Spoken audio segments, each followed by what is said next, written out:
if I came and visited Canyon Day and expected to speak, to be the morning's preacher, and I've just shown up, that's presumptuous. Oh, okay. It's like, there's things to go through. So presumptuous is you've made an assumption ahead of time. Pre is before, and sumptuous, assumption, you can kind of hear the word in it, but I made a different version of this for myself, and I didn't print it out. That was really smart. I went and started doing things. So, oh, or am I looking at the wrong? I'm looking at the wrong sheet. Did we get the right one? There's what we go. This is what I'm after. Yeah, they're responsible. Okay. How about enticed? Everyone got that one? Entice, where was that? Where's the? Oh, I'm sorry. Oh wow, I really am sorry. This is the wrong thing. I was like, where's that? That was the last unit.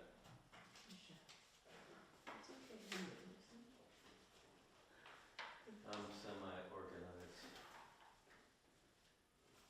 Hi, how are you? You're fine. We just barely started. Oh, you are? Yeah. Yep, I didn't. Yes, I did. There we go. Oh, okay. I really need to put this on top, I guess. Attribute. Assumption, yep. How about attribute? You know what that is? The only thing is like, I don't know, like contribute. No, good guess. I I don't know. mean, they share some of the same root word. An attribute is a quality about something. So the attributes of God are He is all powerful among others. Characteristics? What's that? Characteristics? The characteristics, yeah. An attribute of John Flood is that he's deadly blunt. You know, there's very little tact in this individual. So attribute, yeah, characteristic is a good one. Doctrine. Like, come on, Carlos, say something like Like, this. Almost like a belief. Very close. It is a belief. More specifically, it's a teaching, and in fact, or anytime in the Bible, and especially the New Testament, where you read the word doctrine, insert teaching. It's the same word underneath it. The Greek word underneath is sometimes translated teach, sometimes it's translated doctrine. Okay, so it's a teaching. So a teaching is a doctrine. Doctrine.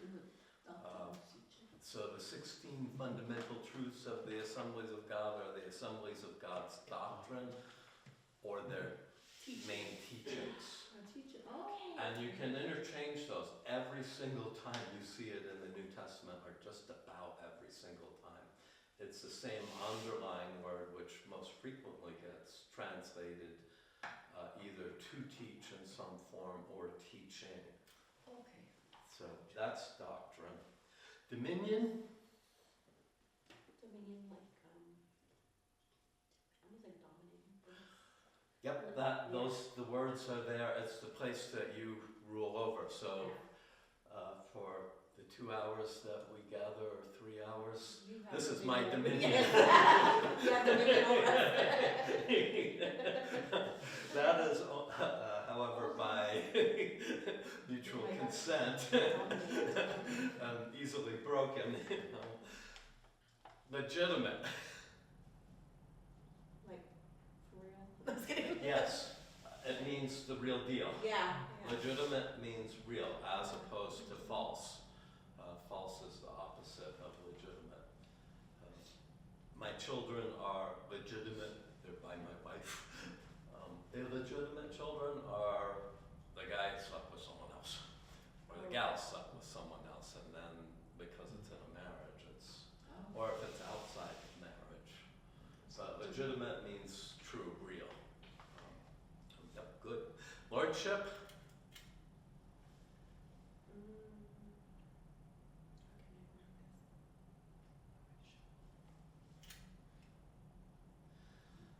This is the idea, well, there's two strands that need to be followed. Lordship is the head of something. A lord is over things, so lordship is the person that is over. The Lord is over the dominion. Throughout the New Testament, Lord gets used quite a bit. Jesus is called Lord, but Caesar was called Lord. Christians didn't want to call Caesar Lord. There was a confession you needed to make in Rome. Caesar is Lord, and Christians wouldn't do it because they were hearing Caesar as God. And Caesar actually did always claim to be God after Julius Caesar. From then on, they were claiming that. But lordship is also used throughout the New Testament it's like saying, sir, I'm giving you honor, it's a place of dignity. In a real world situation beyond just acknowledging dignity, it's having that rulership in a realm where you're really good at what you do or you're in that position. Sounds like a leader. Yeah, a leader, basically. So like a captain on a ship. That's Yeah, he would be the lord of the ship, basically. Forgive me, but I thought about the royals. No, I'm just kidding. The royals are lords, all Yeah, of them we do. in England. Yeah. And there's native writers right now. Well, one's dead, Richard Twiss, if you ever heard of him, who took real offense, and there's another one that gets more offended by it and goes, in native country. Neither of these guys was raised in native country, but they are native. In native country, there is no idea of lord and lordship. Yeah. But there always has been the idea of the chief, right? I was thinking Geronimo. Just chief, Yeah. chief, yeah. Those heads of tribes and heads of traveling Yeah. clans, those are lords. Councilman? What's that? The leader, the big one. Um, The big one. Chairman. Yeah. Yeah, I was thinking So councilman. I think chairman. that's more a matter of finding Oh, how okay. the concept is being spoken of, rather than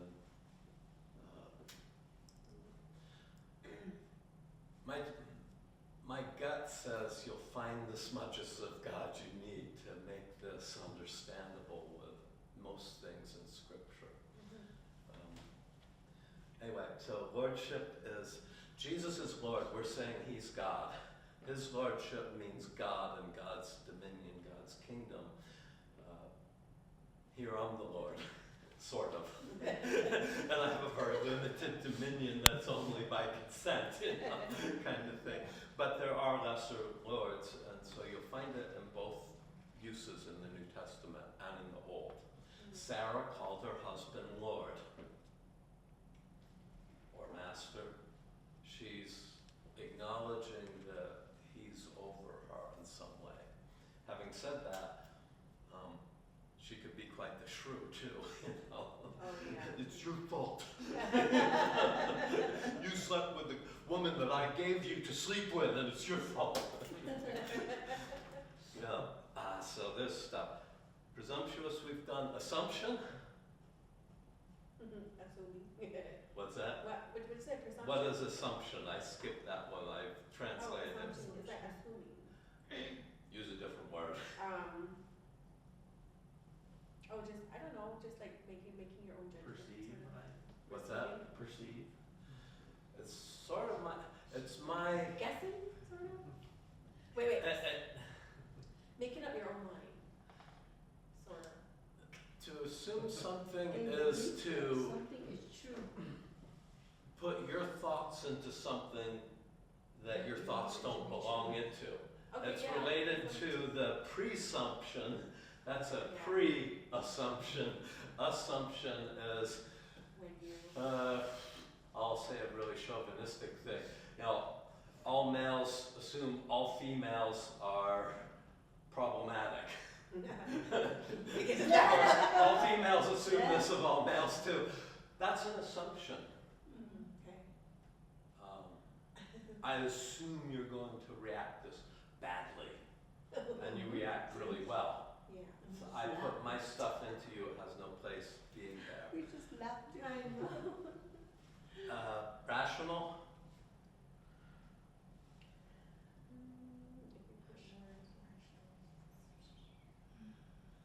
that's having to do with the thinking. Your thinking, yeah. Any of you watch the original Star Trek with Spock? No, I'm just. Yeah. So he asked. Spock was always logical, he's always rational. Vulcans stuff down their emotions, some Vulcan. Okay, so. Rational is, this makes sense, I can put it together. Thinking rational. Yeah. Thinking rationally. And we want to do that. Problem is, in the spiritual world, it doesn't work rationally. Or it does, but it's a different Oh, okay. coming around to it. It's irrational to think that there are miracles in a world, in our world. Everything is cause and effect. But God is beyond our world, and He can do miracles, and He does miracles. So, Oh, yeah. sovereignty. You all know that word? Well, I'd be friends would be so proud of me.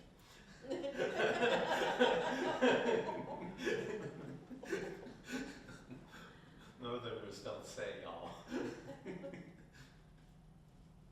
Sovereignty is like, almost like us. I didn't study it. That's okay.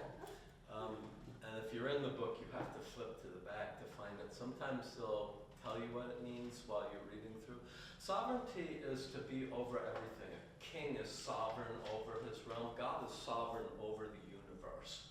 Nothing happens in the world without God's allowing it And or here it causing says, it.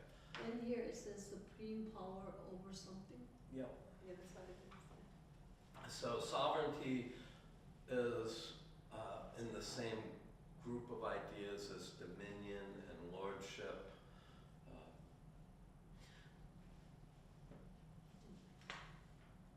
One part of the church will say God's sovereignty means He causes everything to happen. So if Leandrew backslides when he walks out of this class today, it's because God didn't really save him. He's fooled himself, and he was predestined to not walk with the Lord, or to backslide and maybe come back. We don't know. We're on the line. God's not. So they take sovereignty to mean much more than it has to mean. Sovereignty means that I'm the one responsible and I have the ability to control things.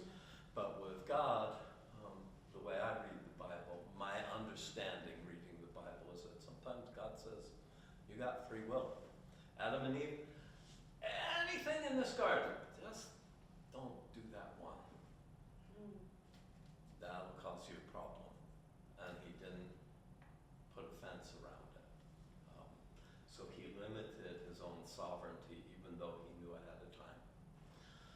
So you think that's kind of like, I know I'm going to jump way ahead, but that will be a part of how God gave us a free choice? I think God limits His sovereignty. He can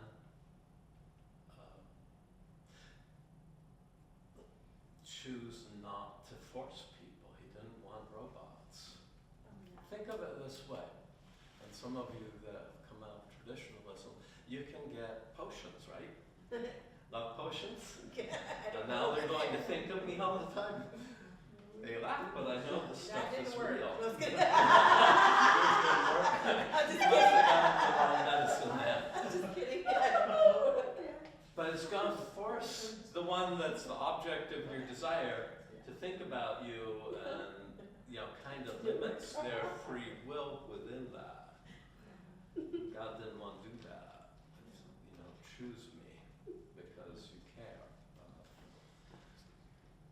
So that is a place where He doesn't.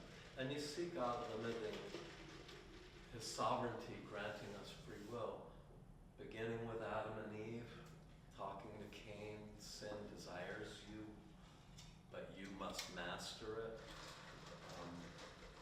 And he chose not to. He dove into the cesspool and it all went wrong. All the prophets, they're always going, come back, come back. This is how you're breaking God's laws. These are the consequences God said. That if you'll turn back, this is what he'll do for you. And if you keep turning away, these are the consequences. And it was always free will. You know, many of you are like me. God started coming to the Lord and you have that spiritual battle and yes and no. And, you know, we exercise our free choice every day, which to me just shows God is not. Even Jonah ran. Oh, yeah. You know, and you see God letting Jonah exercise his free will, but he takes out an awful big paddle on the dude, you know? Storm thrown into the sea, swallowed by the whale, which was to save him, but at only that point does he go, what a dummy I'm being. You know, there is that free will. Sovereignty is the control over something, but it doesn't necessarily mean I am controlling everything that happens. I was sovereign whenever I took my kids to the playground. Oh, okay. They were always in my eyesight. And if I saw them going for something, I'd call them back or I'd intervene. Okay, like me in kids' church today. Yeah. Or sometimes I would go, you don't want to do that, and let them make the decision for good or for ill. Okay. What did you learn? Listen to that, and what else? Sovereignty. Steward, they use this word a lot in this book. It's kind of like you're not the owner, but you're just doing what your You're master's doing what telling you. doing the work of the Lord. You're the caretaker. You're the Yeah, caretaker, yeah. exactly. It's not mine, but the resources are mine. The resources are mine to use, but they're not mine. Yeah. And I've been given guidelines on how I should use them. Mm-hmm. And if I don't use them that way, I'm going to get in trouble. But I might have a very big playground Yeah. that I can use it in. So if someone gives $2,000 to your children's church and says, it's for children's church, use it however you want. If you use it to buy a fix on your car, and I find out, you're in trouble. Yeah. But if you use it to buy snacks and curriculum and decorations and all sorts of things for the kids, you're in your playground, you're good to go. Yeah. You're being a good steward of what has been entrusted to you. Okay, yes. Usurp, we've had this one before. If the lights are too bright, I don't care. Was it something about the enemy? Yep, very much to do with the enemy, but it applies to us in real life too. Satan is called the usurper. What do we mean by that? Tempter? deceiver. Deceiver, tempter. Nope, those are his methods of usurping. Oh, thorn in our side? I'm just kidding. Yes, but that's not the. A usurper is someone who tries to overthrow another. Oh. So, you know, whether you like Trump or not, the 86-47 is looking to usurp him. They actually want to kill him, is what that means. But the allowing for it to happen is there's a group that are looking to usurp Trump. Whether you like Trump or not, that's the message. Satan wanted to be in God's place and he tried to usurp take over. God's throne. And in fact, Adam and Eve, when the temptation was eat, if you eat that fruit, God knows you'll become like God. That was to try to throw God off the throne and put ourselves in. You and I are spending a lifetime trying to unlearn that. Were there other words? Those are all the words I figured you'd. Yeah, Oh, I think yeah. those are the ones. Okay. And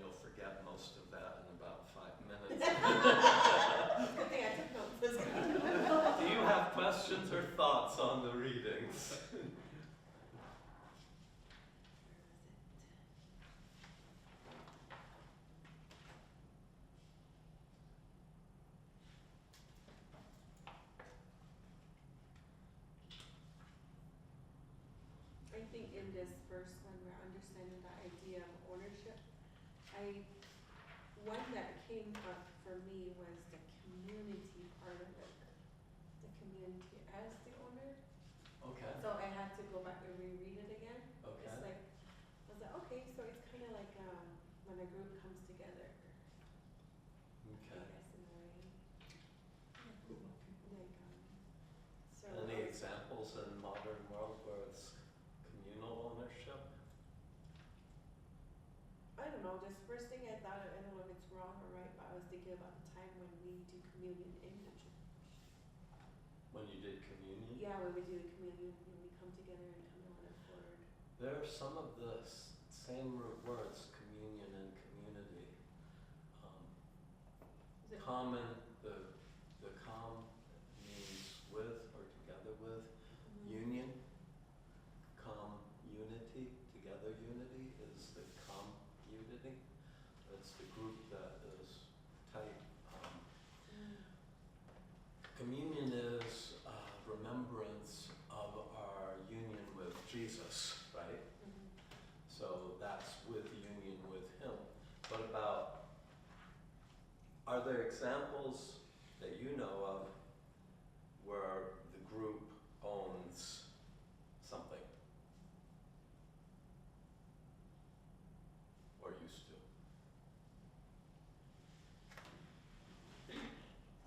Like in today's or? I think in today's too, definitely in the Today. past. One I have in mind is, is a thorn in the side. Go ahead. Now, I was just wondering what, you're kind of like explaining what is she asking? The question? Say your question again. The community part of it, like, there's the owner and then there's the steward and then there's the Oh. community. Yeah. Where the community is like a whole group that comes together. So you weren't speaking about the community being the owner. You're talking Oh, about. that right there, Okay. community would be the owner, yes. So community ownership, I'm actually surprised by you guys. I- Because every reservation is supposed to be owned by the community. Mhm. The Navajo Nation is supposed to be owned by the community. I know the Western world has influenced greatly, and so there's corrupt leaders often, but definitely historically, there's this idea that it's not my land, it's our land. Mhm. Might be my hogan or my teepee or my whatever, but it's our land. And you can't own that land because God owns the land, right? Yes. Which is what the book begins to push for. Mhm. It remains an issue, at least with the native leaders that I've talked with frequently. We're sovereign. Isn't the Apache Nation sovereign? Supposed to be. Supposed to be. But can the federal government still come in? Yes. Yeah, so there's issues. But with the Apache Nation being sovereign, the idea was originally all the people own the land. The United States worked very hard to undo that. Okay, now I get it. Yeah, and they did this, you will each get 125 acres or 150 acres of land. And there were all sorts of problems with that, but they were trying to put in that Western mindset of the individual owner. Yeah, okay.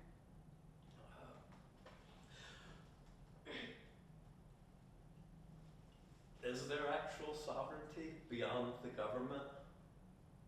Do the people own the Apache land, or is it not in your hands? I asked this to learn. I think through the land office, they say that that's your land, they give it to you, and that's the way you own land through the land office. Okay. Yeah, like that area where we live is, my husband went in to the land office and they assigned that, they gave that to him, so we live on that land, that's why they say that that's where we live, so that's the land that we're living on is ours.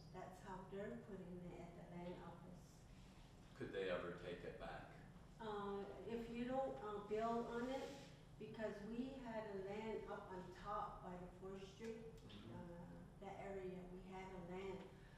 Then we were gonna give it to family, we're gonna give it, but my husband went back over there and they said that if you're not building on the land, they'll take it from you and they'll give it to somebody else. They give you so many years to build on it, so that's really not the land, I guess.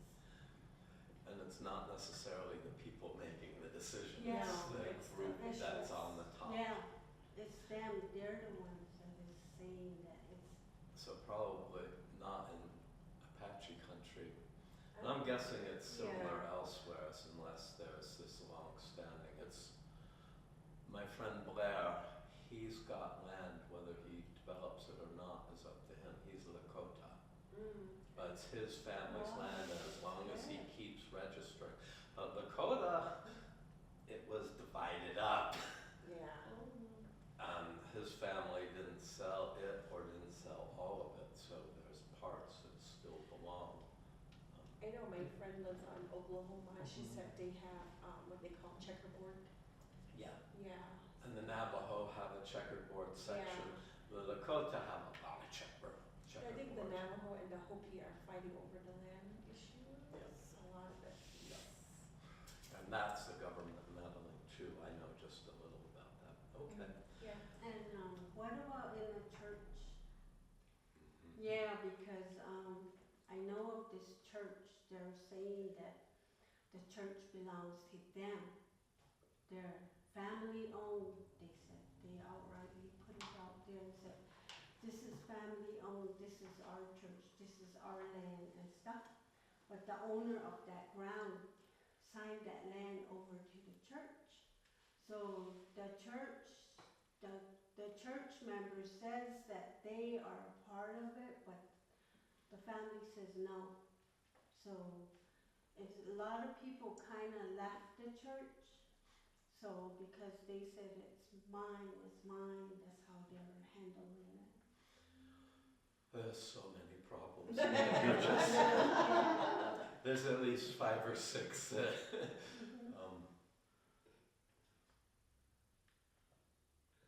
I guess I'll play a little bit. It pulls us away from the lesson. What is the church? Us. Us. God's people are the church. This is the church building. Yeah. The issue of legal ownership of the property and the building is one of law in America. Because every tribe is different and every nation is different, every native nation that is. I don't know the individual laws. In dominant culture, if you sign over the deed to property, it's no longer yours. Having said, so that this legal battle, I've known more than a few family churches. In fact, the first church I ever took was a family church. That was fun. Not.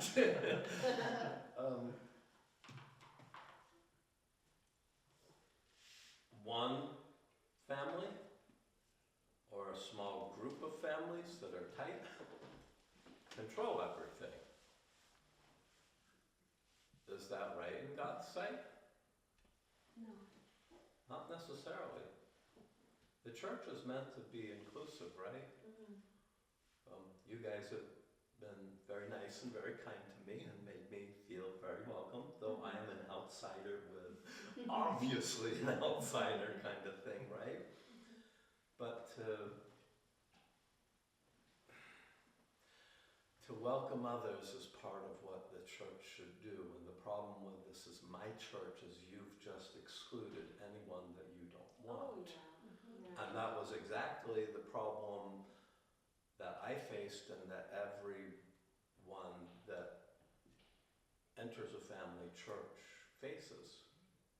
Are they going to accept or not? And you get rejected quite easily. But that church is not healthy spiritually.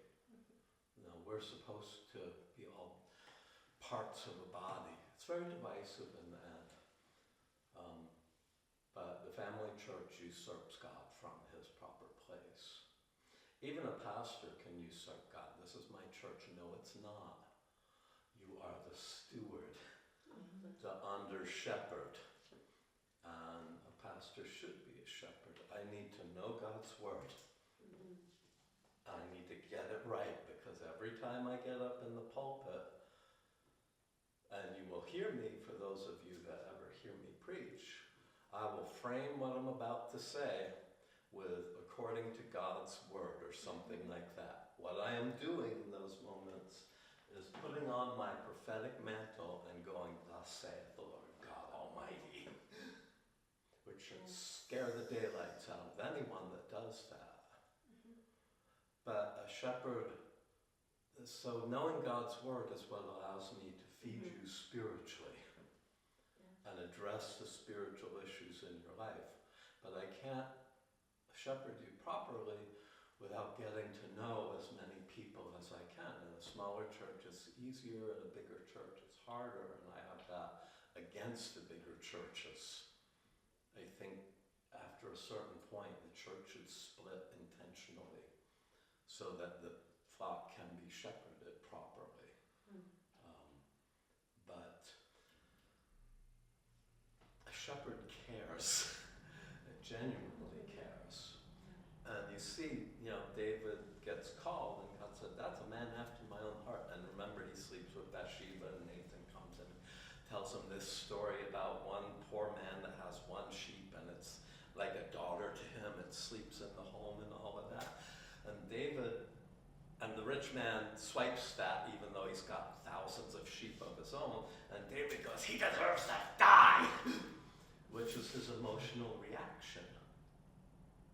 Because David was a shepherd. He had pet sheep the way I have pet dogs. And you don't mess with my animals. You don't mess with my wife, you don't mess with my kids, and you don't mess with my animals. One of mine's a Rottweiler, so he'd take care of you. He has this emotional reaction. And that should be the reaction of a pastor towards someone messing with his people. No, these are my children. These are the people God has given me. And we should care that deeply. So we've strayed.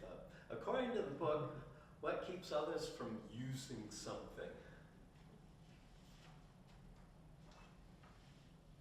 And it ties into what we were just saying, all of it, including Stewart can use the things, but what will, or who could prevent someone from using something? The owner, yes. You can't use my car. Or, here you go, you can, Yeah, the owner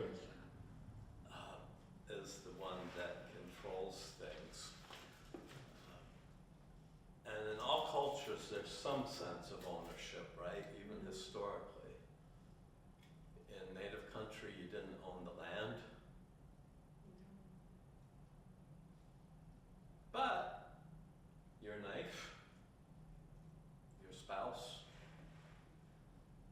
your hogan, hogan's this. Well, you guys have wigwams, right? Yeah. Wigwams and wickiups. Yeah. Wickiup. I think wigwams is northeast, and longhouses. Those are the individuals. Your horse, but you can let others use them. But ownership, traditionally in their country, was more flexible, right?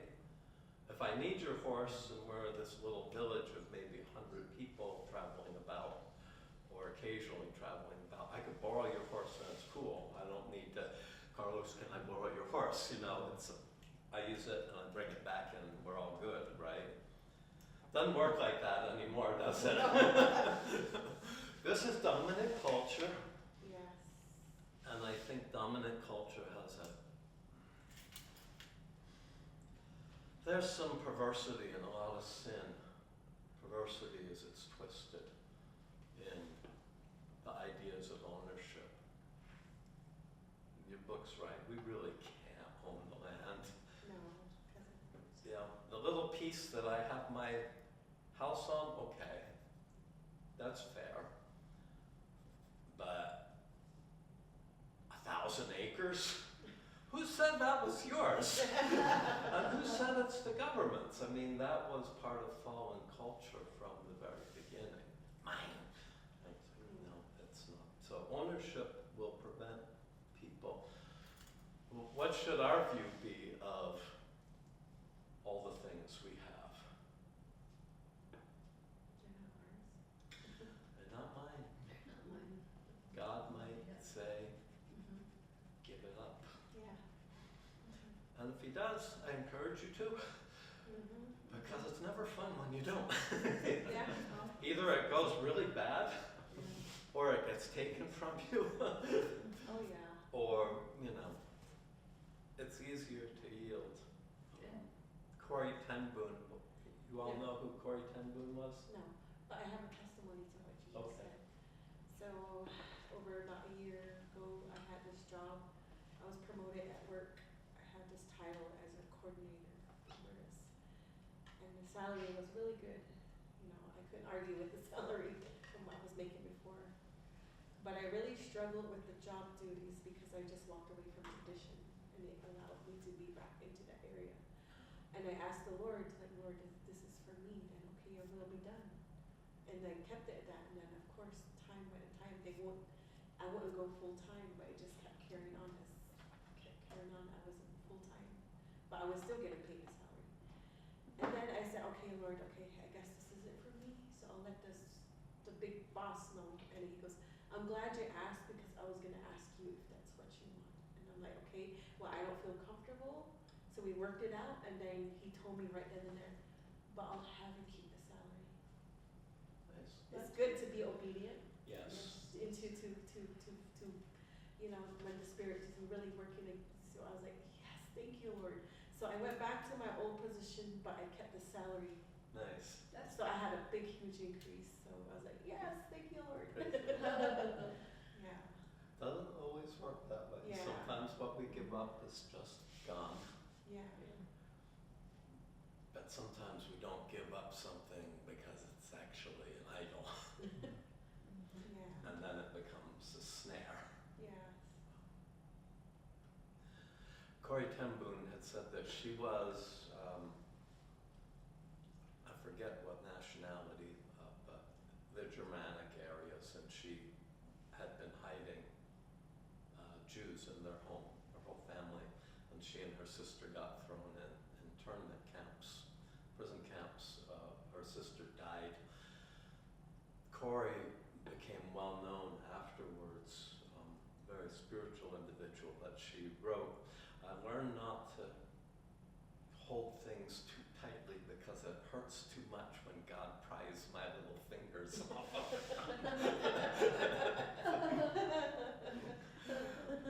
Well said. Yeah.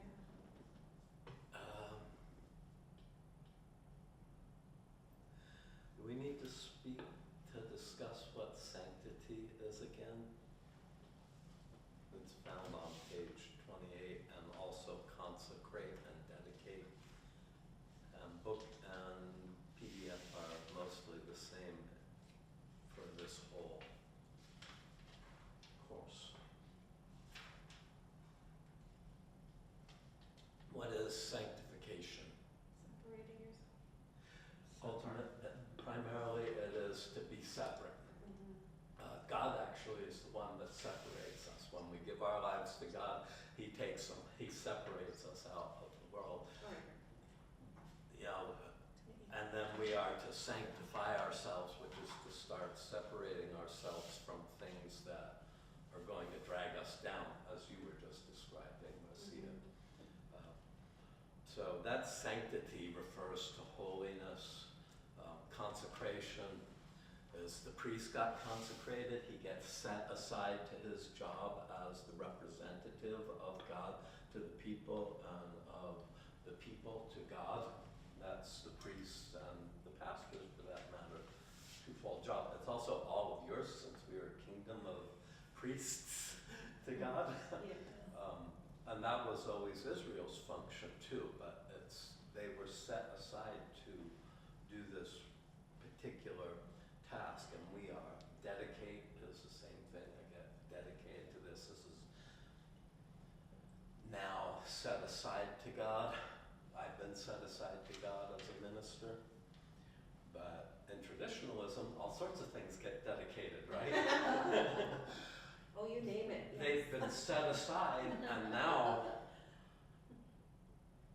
as you will well know, if you've been in that, you don't mess with that thing because it has been dedicated and that other thing has a right to be there. So you leave it. As a Christian, you destroy it if it's yours. If it's not yours, you don't have the right to destroy it. You gotta be asked to, right? But that's a whole nother, that's spiritual warfare stuff.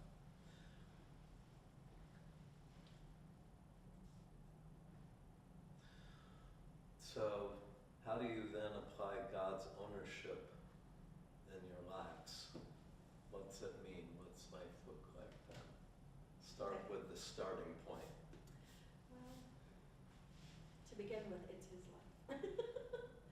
It's his life. Your life is now his life. Yes. Your whole life is dedicated. Everything is Good. his. And then how I see it, everything I own is not mine, it's his. Yeah. So now, instead of me being the owner, God is the owner. That, of course, takes a real lifetime of.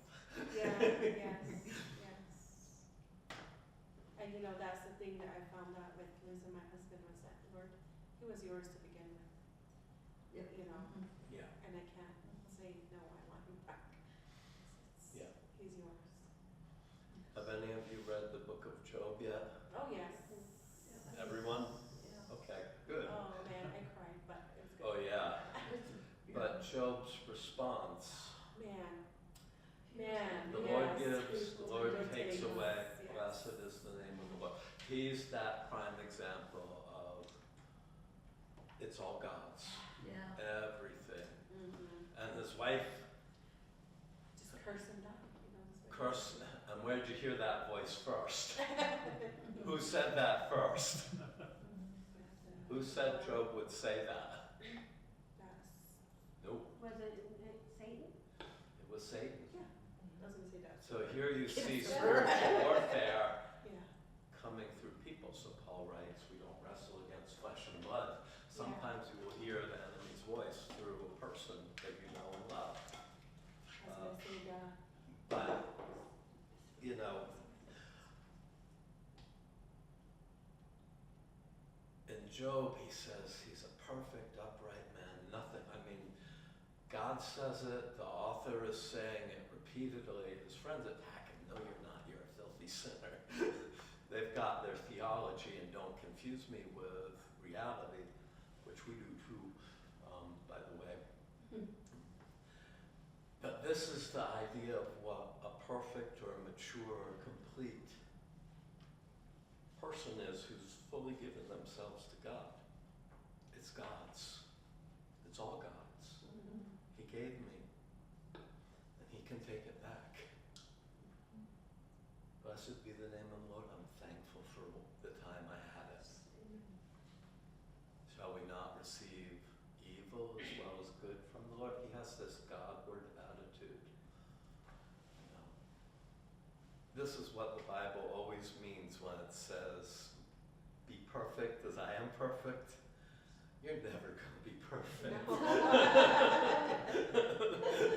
Maybe for a few Just get seconds. married and you can find out all your problems in you, right? Just like, But, just like a memory of a fish for a couple seconds, and then is it? yeah, but we can be perfect before God simply by constantly turning our minds Godward.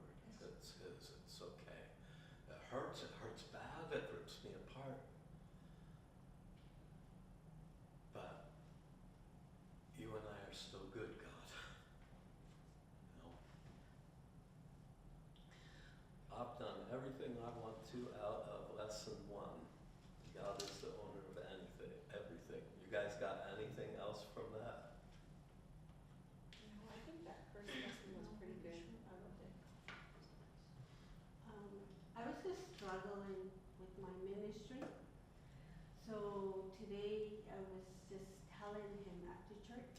I was telling him that it is his ministry, what he blessed me with, that I'm thankful for everything that I went through. I'm thankful for the ministry I was in. So I'm like, I'm gonna give it back to you. That's where I am. Like this is yours. You're the one that blessed me with it. You're the one that blessed me with the gifts that I have. But I feel like I'm always told you're never done. But for me, I kind of feel like I'm done. I'm done. So I told him that I thank you for blessing me with what was yours, but within this time, just take care of my family, take care of my kids, salvation and deliverance to them. But because I know when you kind of walk away from your ministry, that God comes after you. So that's like he brings all these things and makes you turn around like Jonah. So that's where I am today. So I was really struggling. I was just struggling in that area because I've gone through so much and I feel like I don't want to do it no more. So I said, thank you for this open door that I'm in this class. Yeah. That's good. That's good. I can't exercise discernment.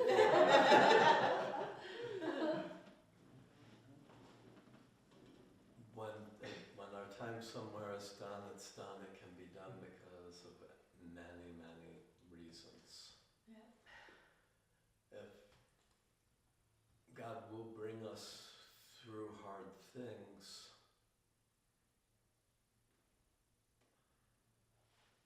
sometimes to transform us. I mean, my son's a bladesmith. If a piece of iron could feel, it couldn't be very nice to be the iron. Into the fire, out to the hammer. I do know that if God is trying to teach us something and we walk away, run away, we'll face the same thing again and again and again until we turn into it. But there are times to leave. Sometimes because the people are too stubborn and God will go, let it go. Let them have that hope. Other times it might be problems and sins in our own lives. And sometimes, I mean, Philip was having a massive revival in Samaria, right? And God goes, leave. I've got one person I need you to talk to, which shows God's heart and that shepherd's heart. But each of us needs to exercise discernment. Am I running prematurely? No, My I do. advice to all Yeah. those that I've ever mentored and to all my students in classes was, Yes. ever been on a sailboat? Yes, I have. Okay. Yeah, I have in San Diego. So we had a little one-sail sailboat when I was growing up. One of these cheap super snarks is what it's called. And what you learn is how to use the wind. But even without the sailboat, if a storm comes, you have three choices. You can turn into it, get your nose forward. You can turn away from it, and you can try to run from it. Now, if you try to run from it, it's going to drive you wherever it wants. And in trying to run from it, when you're turning sideways, if the wind's coming like this, it's going to knock you over. So we were always taught, if you don't want to capsize that little boat, and you're dealing with hard wind and big waves, turn the nose into it. For us, it looks like Jesus in the garden. I don't want this. Not your will, but mine. But sometimes the only way through is forward. Mm. when we're turning away from what God wants to do in our lives. You get capsized or you get blown about, or you can turn into it and deal with it the hard way. So my take is always turn into it. Be praying, but turn into it. If God wants you out, go. Don't stay. It won't go well for you. Anything else from the first lesson? Lesson 2 then? Yeah. This is man, God's steward. So, what's a parable? Story. Parable is a story. Is it just a story? No, it's just to teach a lesson. Story to make a point. Does it have to be a real story? No, a lot of times it's not. Although a lot of times a story is true to life, right? Parables can be long. I was speaking with a gal this morning who does a radio program here. She was talking on the prodigal son. That's a long story. Is it true? Doesn't matter. It could be true. This kind of thing happens all the time, right? Like me. Or they can be very short. Parables, a proverb is actually a kind of parable. It's a short thing to make a point. So yeah, parable is basically a story. It may or may not be literally true, but it will be true in its true. It'll make sense in our world. Subordinate.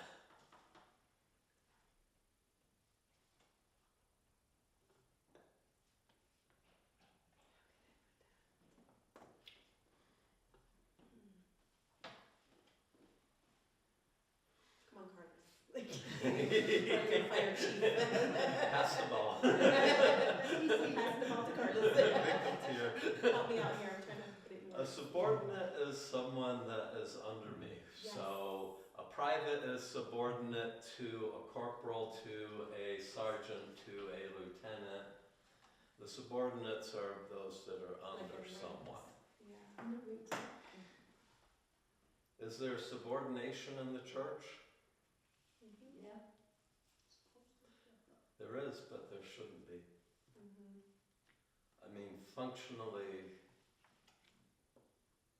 if I'm pastor, I have my playground. This is my realm. I get to make spiritual decisions. But if Paul could correct the great Peter, who was older in the Lord, walked with Jesus in the flesh, if he can correct Peter as a relatively newcomer to ministry, then there shouldn't be subordination. It should be a round table. You should be able to come to me as your pastor and go, what you said, what you did, I disagree, or this was offensive or whatever, but we should be, Yes. We should be able to take correction. we should Every one of us. take correction from anyone. Yeah, nicely put, Valina. Yes. There needs to be a yieldedness to hear God's voice. Because if we don't, then it does cause a little bit of, I guess, kind of like a animosity in the church. Yeah. Yeah. That's when people feel like they're left out, they feel down. If you're not able to say that you were wrong and they get mad at you and then you feel bad yourself. Yeah, like for Why correcting. did I say Well, that? you might. I know plenty that don't, you know. I do know pastors that, true story, a pastor that took a church and then disappeared one Sunday, told no one. And one of the elder board said, where were you? It's none of your business. I'm the pastor. I'll do what I want. Ooh, you know, it's like, you might have the title. You're not behaving like the shepherd right now. Family church has the same problem. I control, Oh, yes. you know. We own the church. I own I've run into those that say that too. It's like, It's sad. you're in trouble thinking that everyone else is subordinate to you, that they've got to do what you say. As a church, we're supposed to work together, Work together, I was just gonna say. be a common unity, that old thing, koinonia. The koinonia groups, any of you old enough to have had the time when that was the big, no, okay. It's a Greek word that means, it's a Greek word that means community. Oh, okay. And so we had little groups, but we are supposed to be a community, a together unity, and you only get that by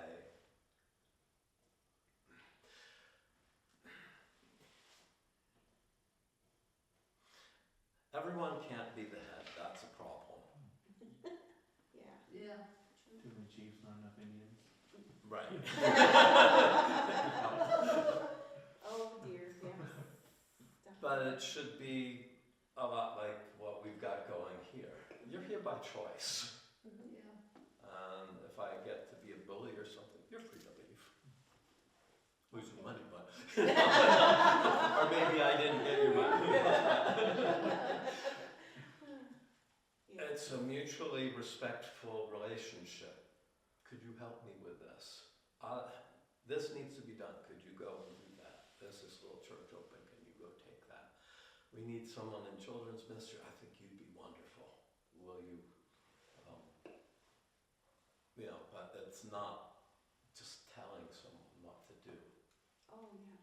So to be subordinate would be that person that gets told what to do, and you really don't have a choice. I think that was like a real challenge when I worked at the fire department. About 90% of the time, you're just living with other people. You're working with other people on a 24-hour basis until that 10% kicks in, whether it's a house fire, whether it's a car accident, whether it's somebody that fell off the cliff. In that 10% time frame, those people have no real say in what needs to happen. They just do the work, and they gotta understand their role and their place in that 10% time frame. You need to take care of this, you need to take care of this, we're gonna do this, that's the plan. You need to follow the plan. Right. And sometimes folks don't understand that, or they mix the 10 with the 90. They bring that, whatever happened in that 10%, they bring it back to the station, and then they cause problems there. It was a real delicate balance in that process. Yeah, I would say the 10% is where we ought to live all the time in terms of working well together. Yeah. Yeah, I would think as a firefighter, you gotta be on page with everyone. Ideally everyone is being used where their talents are best used, which some people, the ladder climbers are a problem, Yeah. but same with the carpentry crew or any other trades. Either work together or you leave because we got a job to do. And done right, everyone, you might get assigned a job, but everyone knows what needs to be done. And if someone is weak today, I can be alongside and helping. And that's how we ought to be as God's people. It's this one's weak today, come alongside and how can I help kind of thing.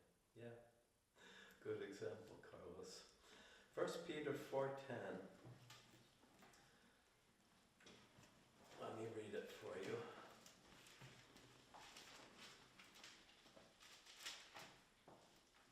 As I read it, what is the principle that he is emphasizing? What's the central part of this? 1 Peter 4:10.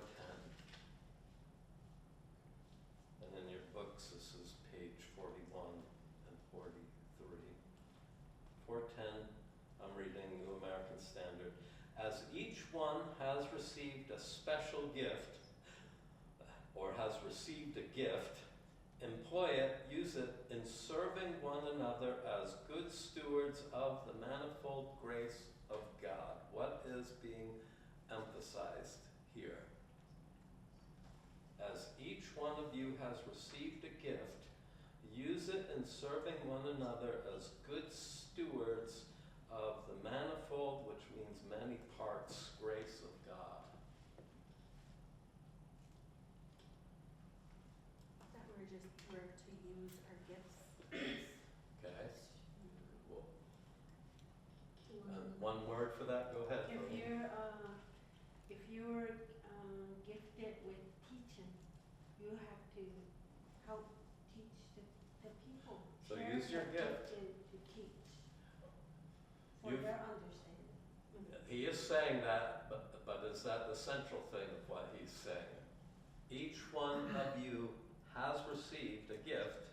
Use it in serving one another as good stewards of the manifold grace of God. Be good stewards. Be a good steward. That is the central thing. Which is what you're saying, I'm just trying to distill it down. And it's what you're saying, I'm just trying to. What you say brought out another point of this, which is important and reinforces some of what Carlos was saying in my interaction.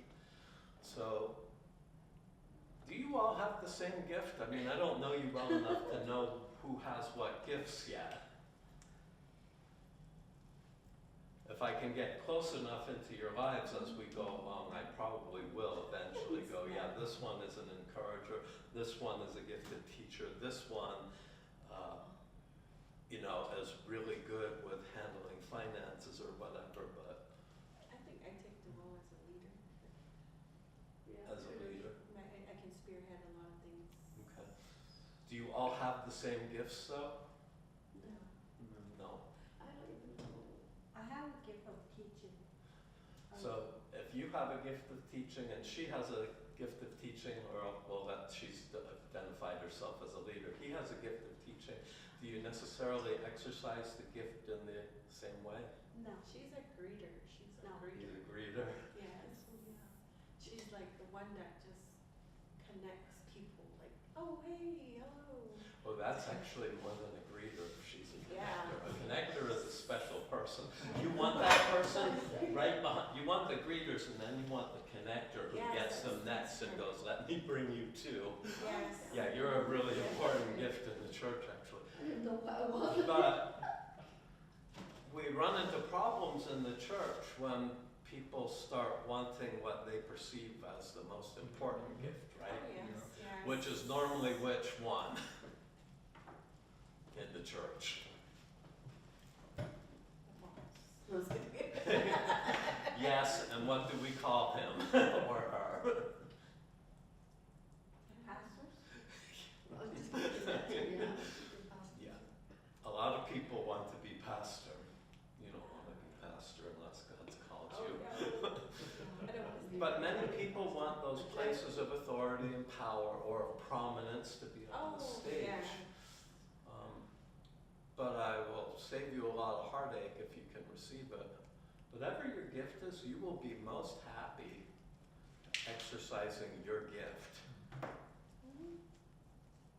Gift that's not yours, whether you consider it below you or something that you are hoping for someday, you don't want to operate in your gift. And even if you go from being a teacher in the church, maybe teaching kids, maybe teaching adults, and you eventually become the pastor,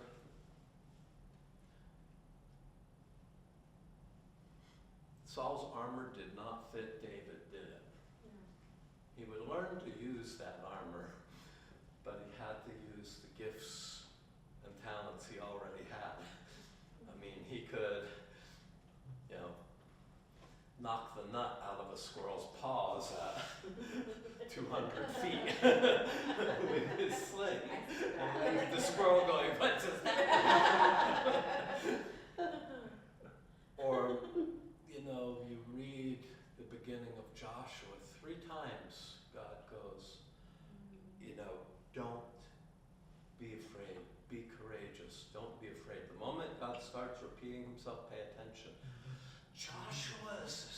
mighty warrior. Yes. He's the general of all of the armies of Israel. And God's going, be courageous, don't be afraid. Why is he saying that to him?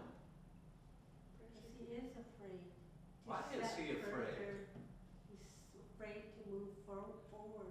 Why? Because he has everybody behind him that he's carrying.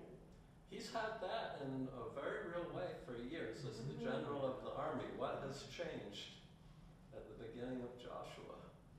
You're on the right track. He's now the leader. Yeah. He's now the leader. The responsibility, maybe? Who was the leader? Moses. Tell me about Moses. Wow, so that's why he was afraid, because he was stepping Didn't want to measure up to him? into that area, not into his shoe, but he was gonna carry so much that Moses was. What could Moses do? Part the Red Sea. What's that? Part the Red Sea. What else could Moses do? Talk with God. He talked with God. He had face to face. That dude went all shiny.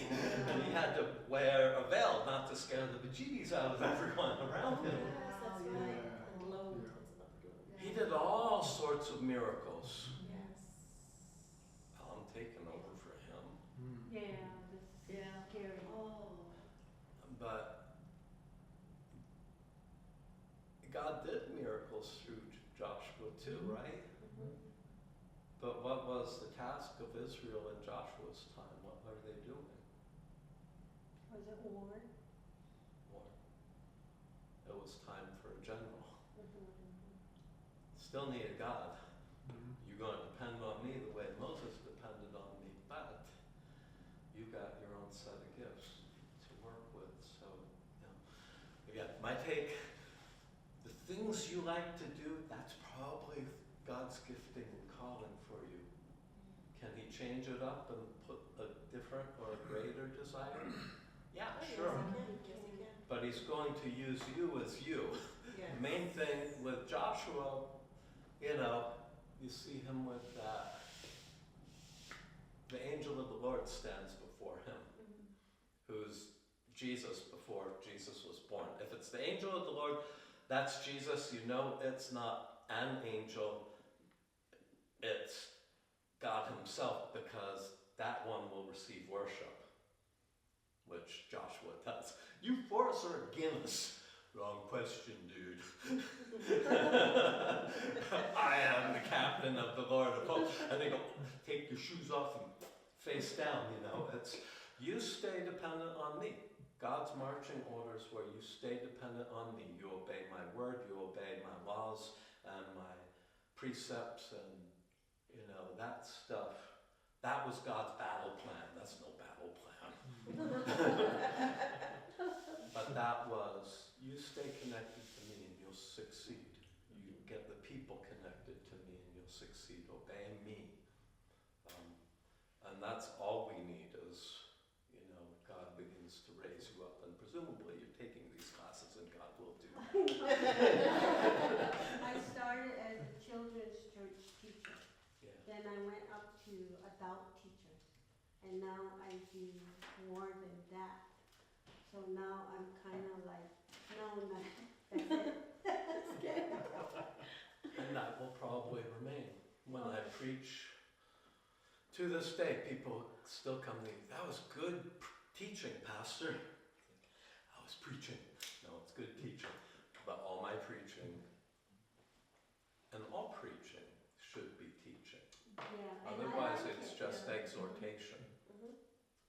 Or just winding you up. I don't want to wind you up. I want God to wind you Oh, up. yes, definitely. So anyway.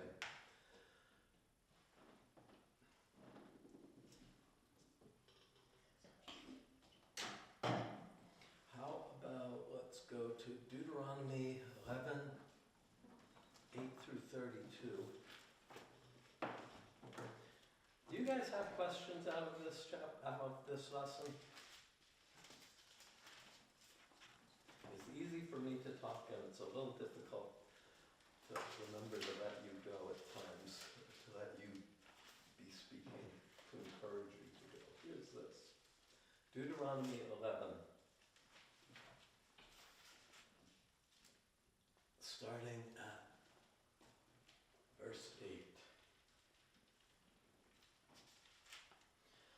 You shall therefore, they're getting ready to go into the land. You shall therefore keep every commandment which I am commanding you today, so that you may be strong and go in and possess the land into which you are about to cross to possess it, so that you may prolong your days on the land which the Lord swore to your fathers to give them and to their descendants, a land flowing with milk and honey. This is a nice place.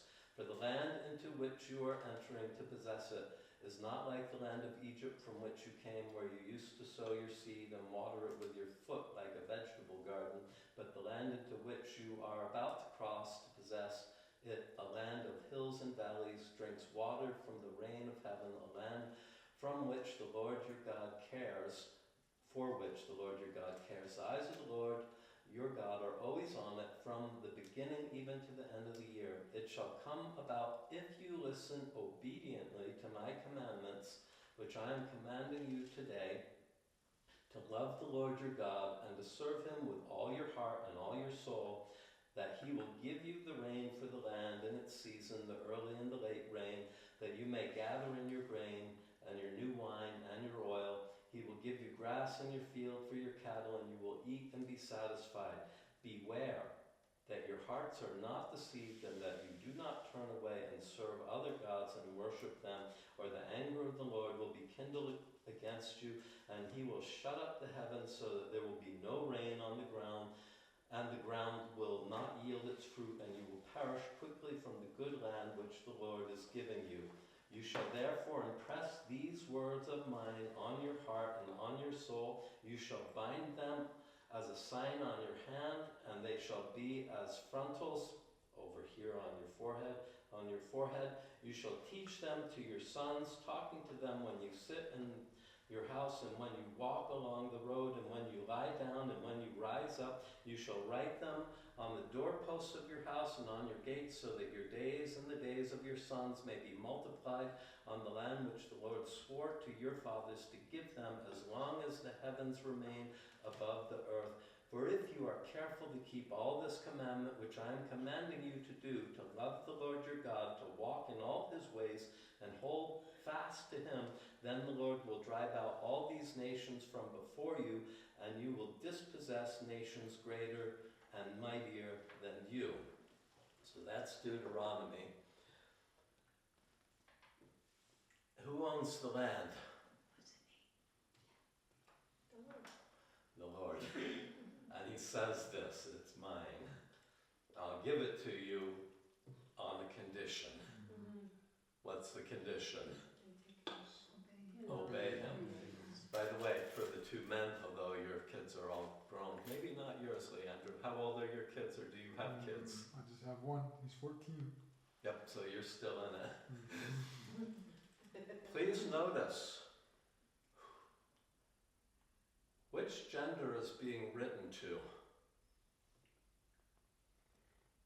Do you think? Is it the boy? Yeah. It's the male.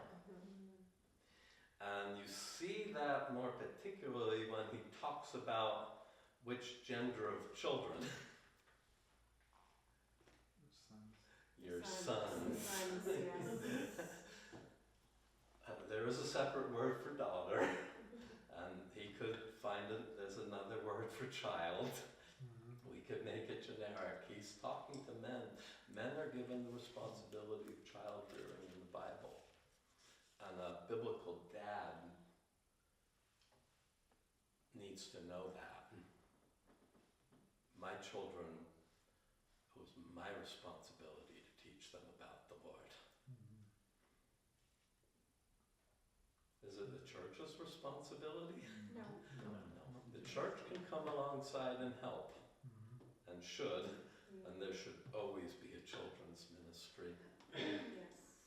But it's my job. And notice all the ways. Put signs up around your house, on the door. As for me and my house, we shall serve the Lord, is on my door. My wife's got up a few Christian posters. I'm not big on that, but put up the posters. I don't put them on my bumper sticker because I don't want you going. My bumper sticker should say, I'm a faster pastor. That's why they call me Rev. As I speed by you. That's my witness. At work, right when you walk in at work on my computer, it says you all need Jesus, a sticker. Yeah. We're to make these markers all around. They wore jewelry that said that. The Jews got weird about it. But anyway, the land is God's, and also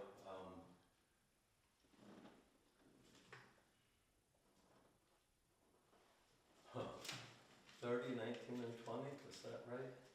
I'll find out. I left out my colon. I left out. Yeah. 30, Deuteronomy, verses 19 and 20. I call heaven and earth to witness against you today that I have set before you life and death, the blessing and the curse. So choose life in order that you may live, you and your descendants, by loving the Lord your God, by obeying his voice, and by holding fast to him. For this is your life and the length of your days, that you may live in the land which the Lord swore to your fathers, to Abraham, Isaac, and Jacob, to give them. Who owns the land? And you see that because he has the right of ownership. I give. You know, it's not direct, it's mine, that's direct. It's sideways, I'm giving it. But I can't give you what I don't have a right to give. So God's got the land. And in truth, you know, I think this is one of the things I'm hoping to see native theologians, native thinkers, and writers raised up. Because this is part of age-old thinking. You can't own the land. And to discuss things that most people in dominant culture don't get. And they really don't, okay? Because Pastor Sherry Sampson used to be pastor over the Salt River AG, Salt River Pima, right? Maricopa Pima tribe. And the district soup would go, if you would just have the title so that the land reverted to us, and Sherry would be going, it don't work like that. This is native country. You cannot own our land. And he never understood, you know. And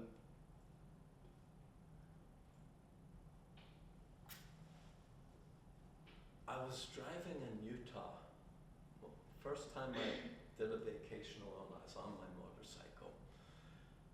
Up in Panguitch, I went to see Bryce and that, right? And there's all these signs on these forest areas. 100 acres for sale, 80 acres for sale, 150 acres for sale. And I'm driving by them. And like third time I drive by, I'm looking at all this empty land and going, who in the world said someone owns that? Who gave who the right to? It just didn't make sense to me. It's like, well, I was going, good, you started to think native. Like, oh, thank you, that's a compliment, I think. But yeah, you know, there's perspectives that were embedded. I don't know how embedded they are now. You guys got dominant culture on your right and on your left. But, those sorts of views the church ought to be talking about. And you guys are the ones that... I think in native countries, just off subject, is that the biggest fight right now is water rights. Yeah. And my brother is thinking so, well, it's not really ours, I don't know why they're fighting over it. Thinking that, yeah. Because California is stealing it and everyone's stealing it away from native people. Yeah. California is stealing it from Arizona, New Mexico, and whatever, the Oregon. But then all these dominant cultures are quashing it in native country. Same story, unfortunately. But I would add the biblical knowledge behind it and start pressing. Anyway. Definitely.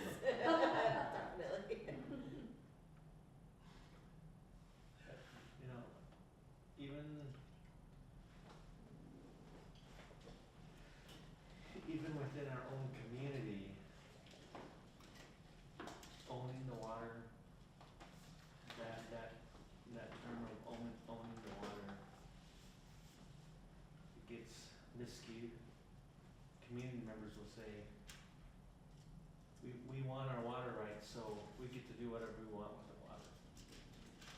that means spraying down our asphalt driveway, or filling up a 1,000-gallon swimming pool in the front of their yard, or the back of their yard, it's mine because we want our water rights. That doesn't affect anybody else, you know what I mean? That's what, that happens too.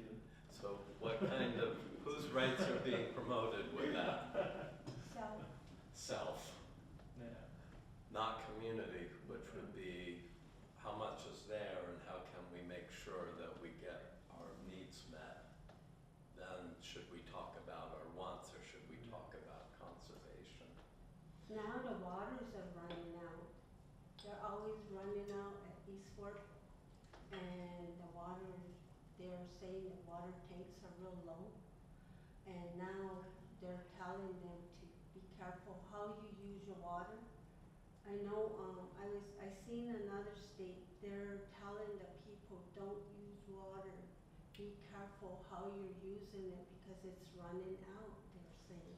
You know what happened when these guys all ran out of water?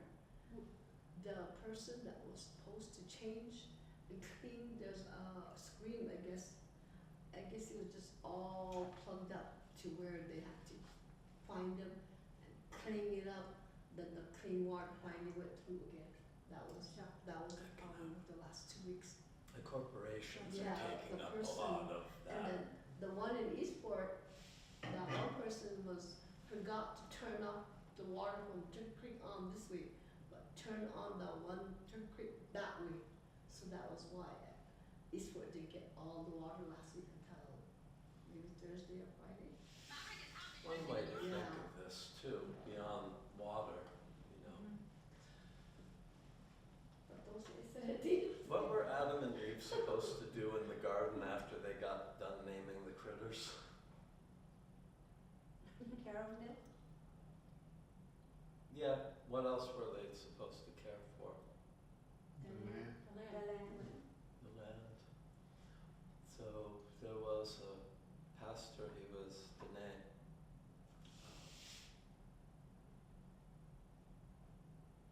Johnson, what was J.J. Johnson? You guys know him? He's off the scene now, I don't know what happened to him. I heard him speak, was talking about, we natives like to go, you need to care for the land, you need to care for the land, you need to care for the land. Well, drive down my reservation and look around.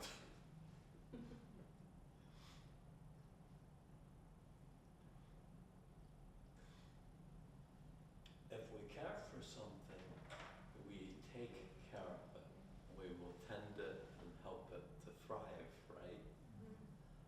Which means not only not trashing it, he was citing all the burned out cars, but he was also citing all the trash on the road, but it would also be caring for it in a way that it could be helpful for things that would support life.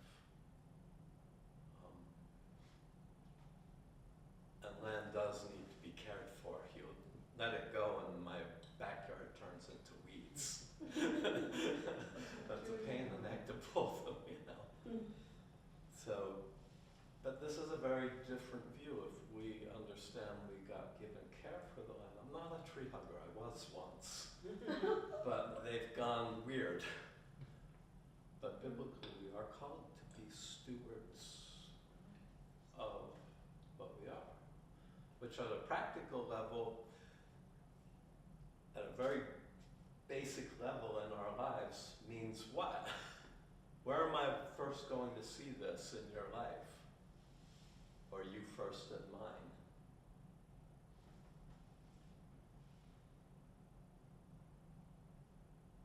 When I come to your home,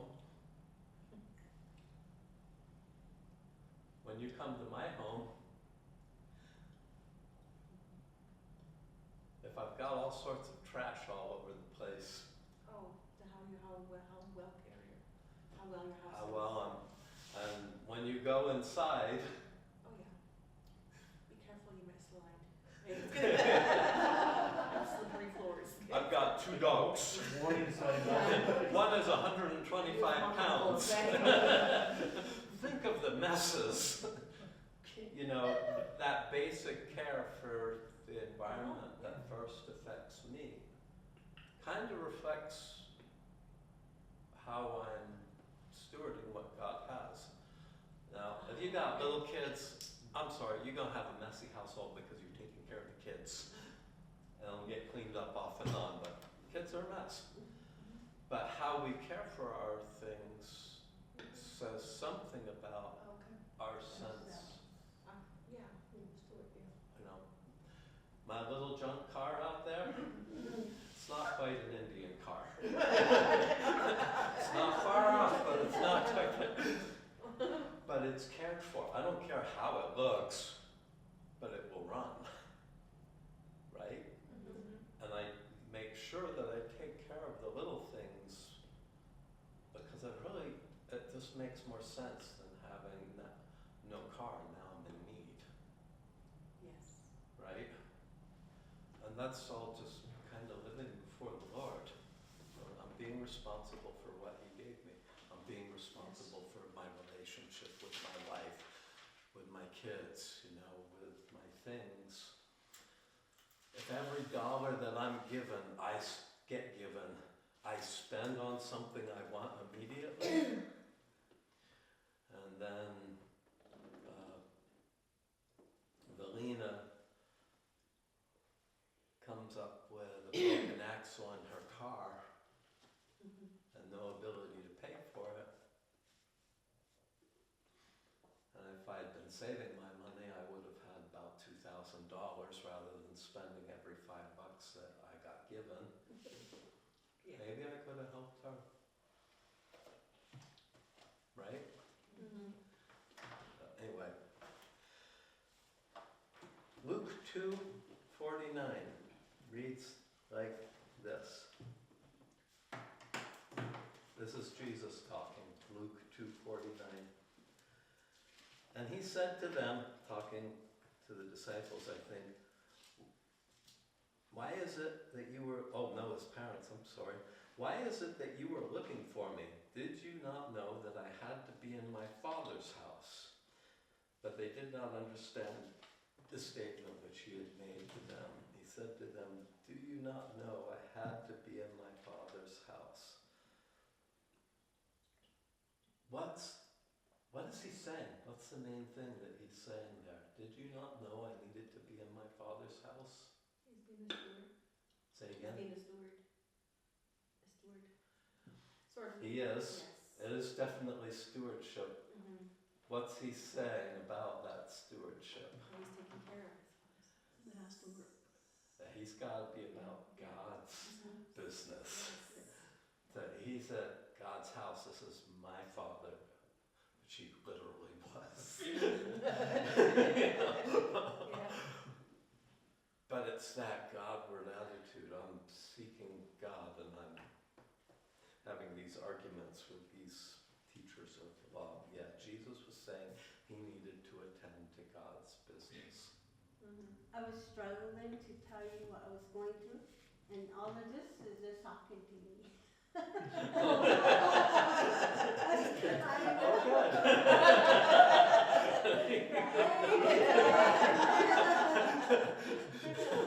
I won't ask whether it's confirmation or correction. I will be nice. According to your book, what are the 3 qualifications a good steward needs? Faithfulness, integrity, wisdom. Nicely done. Yes, faithfulness, integrity, and wisdom. So, and they're right in that. What are the 3 qualifications of a good steward according to the New Testament, according to your book? Oh, no, I just asked yeah, you that. just I'm asked. sorry. The next one. Do we need to discuss any of those? Old eyes. My glasses are still good for the script for me, so I don't have an excuse. Do we need to speak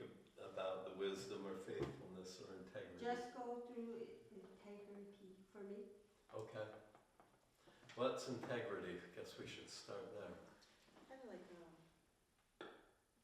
maybe like a reputation, sort of. Reputation is based on our integrity, Okay. so you're on the right track. Is it doing the right thing when nobody's looking? Yep, integrity is uprightness, Mhm. whether someone's looking or not. That's my character, that you should, you know, if I say I'm gonna do something, I'll do it. If you give me $500 and say this is to be used to feed the poor, that you know it will be used to feed the poor, you can check up on me and discover, yep, here's all the receipts, and there's the people saying, yep, Mhm. this Mm. weird white dude came and, you know, we had these things provided.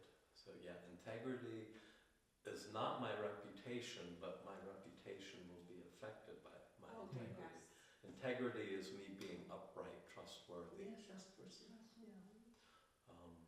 And without that, nothing else matters. You can be the most gifted speaker in the world, and if you have no integrity, you should not be a pastor of the church. And there's plenty that are great speakers and are pastors and have no integrity, Mm. unfortunately. Yes. Anything more we need to discuss with integrity? Valina or anyone?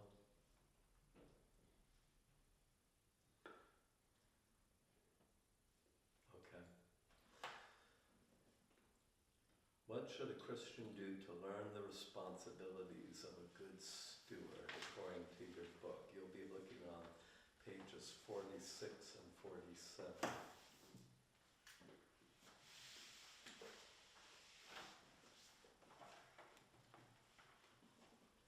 I was really happy to discover that the PDF and the book were almost always the same this course.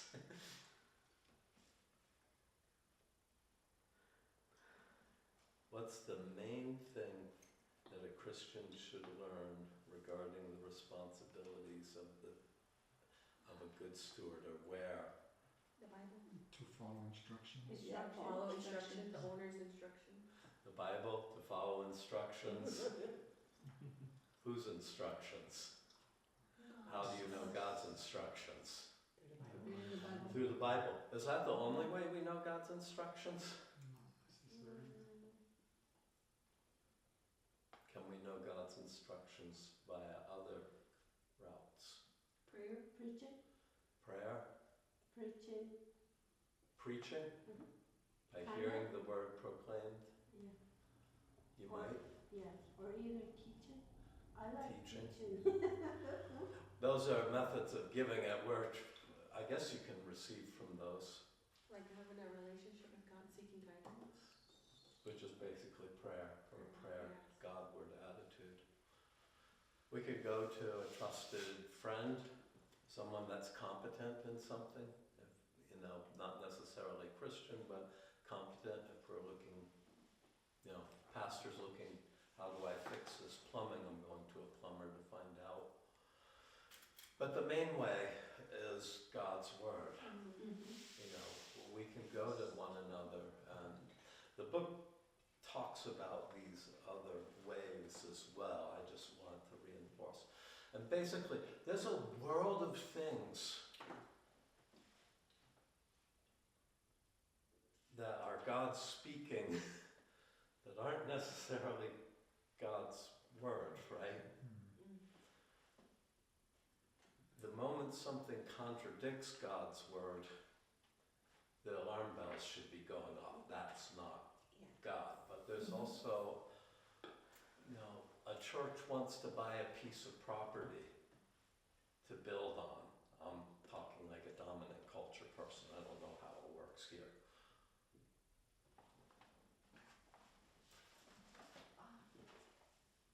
Where do I go? How do I know, right? And maybe I know plenty of times where a pastor goes, God told me that piece. And other times where they don't know. This seemed like, this was a good spot. It was high visibility, plenty of room to grow and expand, have a big parking lot, like that, common sense, advice from others, open doors, there's all sorts of, where God's word won't speak into it. And then I am in prayer waiting for a sense of, do I have a check, do I feel like it can go through? Trusted people, what do you think about this? Could you be praying for that? Let me look into the zoning, but can I build a church here? Buy this $500,000 piece of property. Oh no, that's zoned residential. You can't have a church there. Oops. You know?